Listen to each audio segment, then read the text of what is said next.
Hey, welcome to the Small Business Made Simple podcast, brought to you by socialmediaandmarketing.com.au. Being in business is never easy, but it can be simple, or at least simpler.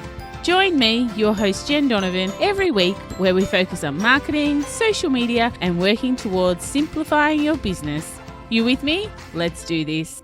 Dream it big, 'cause someone out there listening. Everyone's got a voice to give, and it's time I heard you whistling, 'cause there's no point at all, in dreaming small.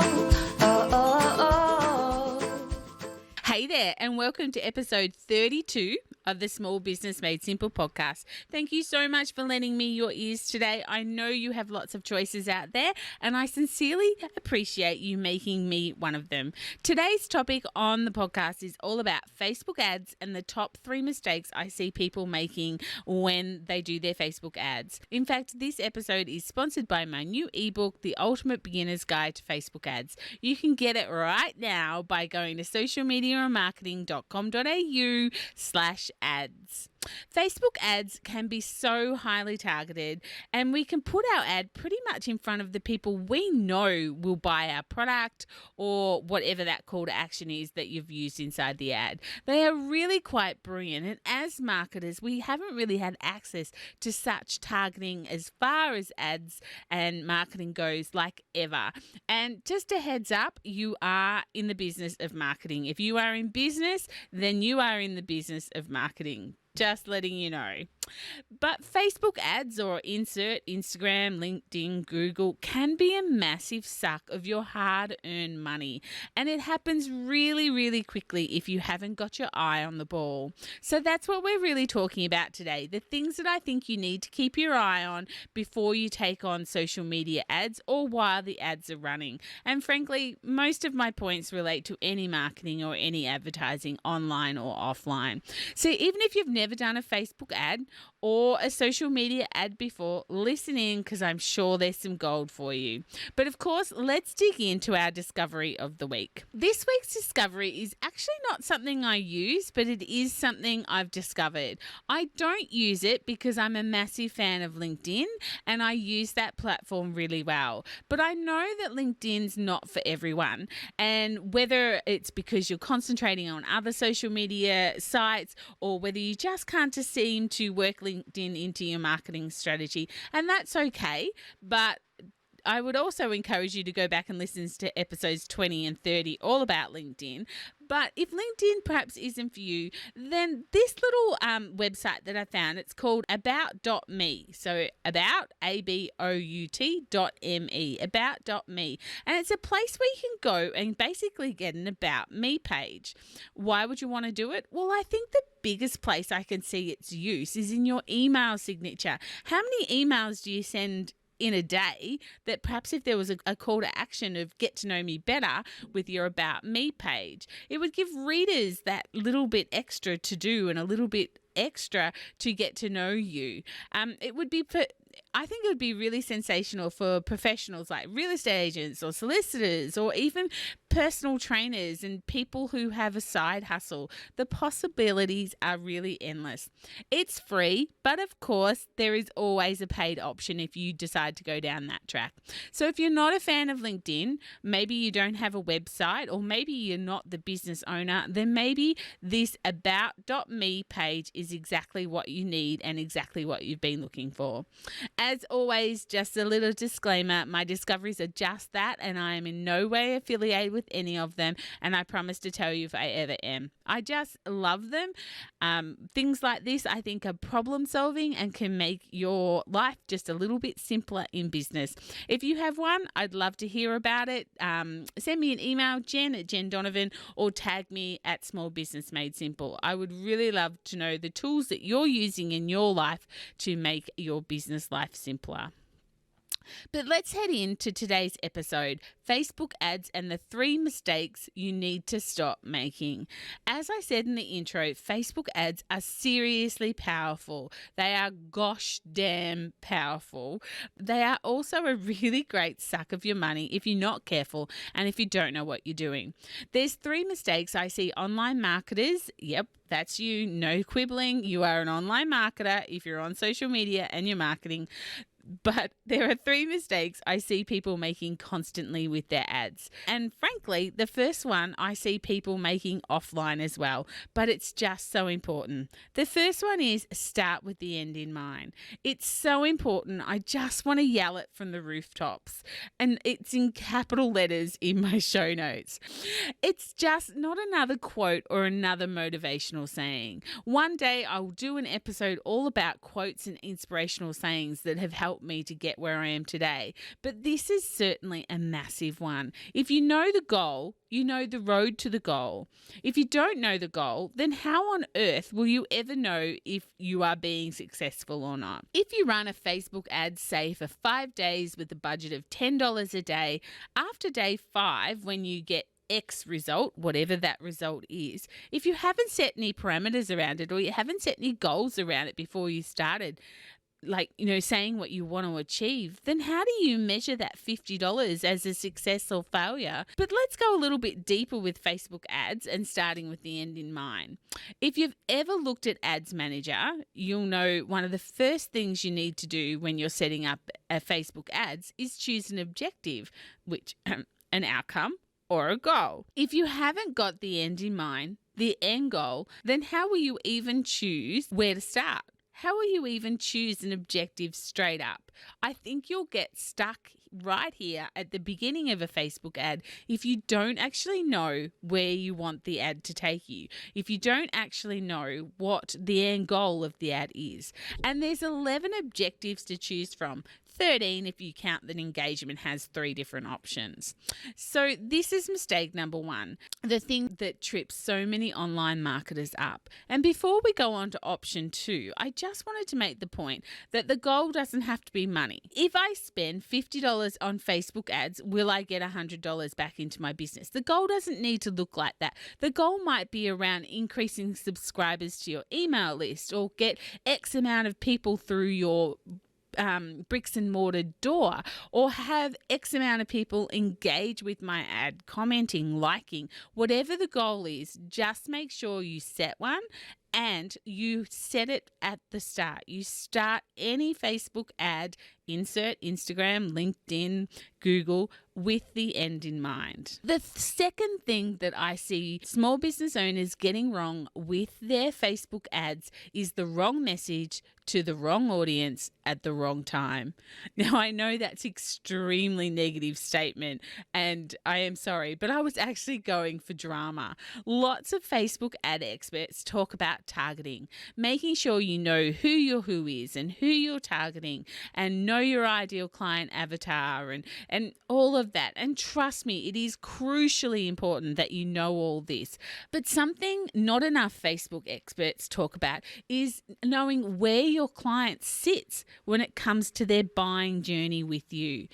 If you know your avatar, the people who you'd like to attract more of inside your business, because you know if you can get more of them, then your business will soar and become more profitable and grow and reach the goals you've set.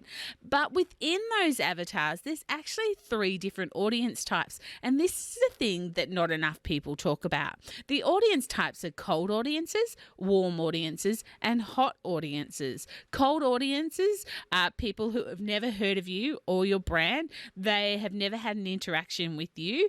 The first time they see your ad will be the first time that they have had anything to do with you. Warm traffic, these people at least know who you are. They might have come across your business page and liked it before, or perhaps follow you on Instagram, but they have some idea of who you are or what your brand is and what you do.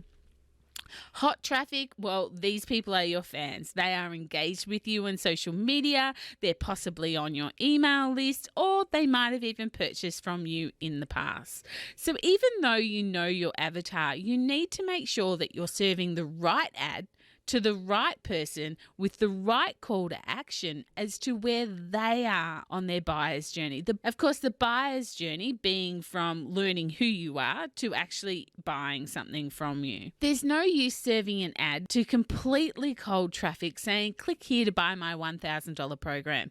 They literally have no idea who you are, what you do, or what you can do for them. It's not the right ad at the right time. To a completely cold audience, you might be better off serving them a video ad with some amazing information-based value to get them to watch it. And then perhaps you can retarget them with a follow-up ad, perhaps with a different call to action, because now at least they know who you are. We used to talk about 6 touch points that a buyer needed in their buyer's journey before they would actually do business with you.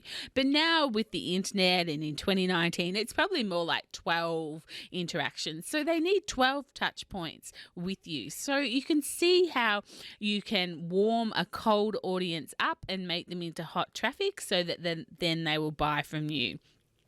So to spin my very negative heading of the wrong message to the wrong audience at the wrong time on its head, you need to make sure you're serving the right message to the right audience for where they are in your buyer's journey. So they may be your ideal client, but they may be sitting in the audience that have never heard from you. So just be aware of that when you're thinking about what ads to serve to what audience. Third mistake that I see so often is something that actually makes me want to cry. Literally makes me want to cry. I absolutely know how much it takes to make money, earn money as a small business owner. The highs, the lows, and it makes me want to cry when I see this hard-earned cash lining Mark Zuckerberg's pocket, and trust me, I'm pretty sure he doesn't need any more of it. Marketing has never looked like this for us. Never have we really had the opportunity to place an ad somewhere and once we've published it, go back, tweak, fix, or stop altogether. For instance, if you put an ad in your local newspaper, once you've approved the draft, that's it. You can try and measure the metrics or the outcomes from it because you've started with the goal and with the end in mind, but you certainly can't change it, not unless you want to republish it the following week and repay. So we aren't in the habit of going back and checking what we've done to make sure that our marketing is paying off. But this is what we need to do. This is what makes me cry. Social media paid marketing is not a set and forget strategy.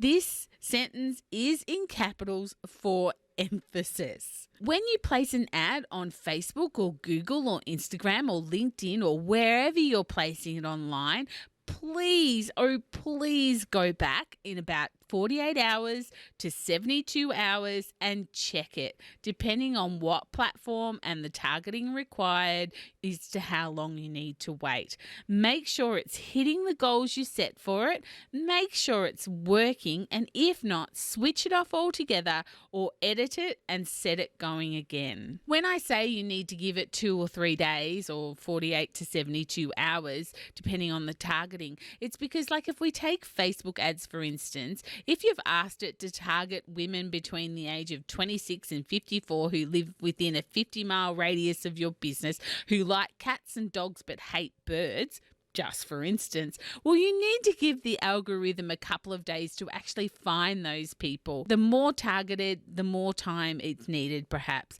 but definitely no longer than 72 hours. Not checking your ads is the best way to be lining someone else's pocket and to be throwing your money away. So please promise me that if you undertake any online paid advertising strategy, that you'll set yourself an alarm and go back and check in with the ad after a couple of days and see how it's performing against the metrics that you've set because you've started with the end in mind. So I hope, guys, you hear my passion. You need to check these things. Like I said before, we've never had that power before, and therefore we're not programmed to go back and check for these things. But please promise me that you will start checking your work and checking it against the goals you've set.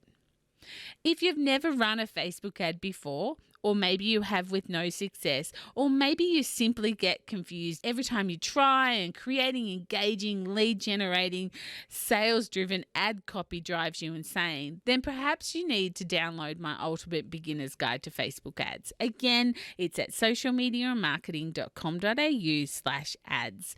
These little critters, being Facebook ads, are so powerful, and it's my goal to get every small business owner with a vision to grow their business either online or offline to see the power inside this marketing. The targeting capabilities are really amazing. You get to go and tweak what you've done and change it if necessary as your ad's running, and my favorite part is you get to learn so much more about your ideal client and their challenges, etc., by having a huge array of metrics available to you once you start running successful ads. But I get it, they are scary. And if you've ever had a look at them or run an ad with limited or no success, it's because the choices are so endless.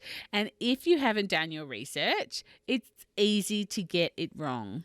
Not to mention that little boost button is so prevalent and makes life so easy, or so you think, and it's so easy to press boost, put some money behind it and think, I'm doing a Facebook ad. But we really do need to stop that mentality as far as Facebook ads go. Boosting is not doing Facebook ads. And all of this is why at the end of August in 2019, I will be launching my first digital course, Facebook Ads for Beginners. And when I say beginners, I really mean beginners. If you've never run an ad, if you don't even have an ads manager account, if you've tried them before and got confused and gave up or wasted your money, or all you do is boost, then this is the course that will be for you. Doors to the course aren't open yet, but if you would like to go on the wait list, then you can head to socialmediamarketing.com.au/courses and you can get on the list there. Or even better, like I said, get started with the ebook, The Ultimate Beginner's Guide to Facebook Ads. If you've got any questions about this episode, then I've got some answers. So let's continue the conversation in my Facebook group, Like-Minded Business Owners. The link is in the show notes. And if you haven't joined yet, then please, I will welcome you with open arms into our fantastic little group of like-minded business owners. Of course, I'll be back next Thursday with more marketing know-how and another great discovery. If you're enjoying this podcast, please don't forget to subscribe so you never miss an episode, and maybe you might like to share it with a friend. If you've got 2 minutes to spare, I would absolutely love you to leave me a rating and review wherever it is that you listen, because those things are like gold for podcasters like me. But that is it for episode 32. I'd love to connect with you all on social, so let's get social on social. I'm on all the major platforms and I'm sure you'll find me there. But remember, my small business peeps, as my opening song says, there is no point in dreaming small. If you feel lonely, say it loud. There's no time like the present. Tell it like you feel it, say it proud. Be true and let us see you for the star that you are. No point in dreaming small.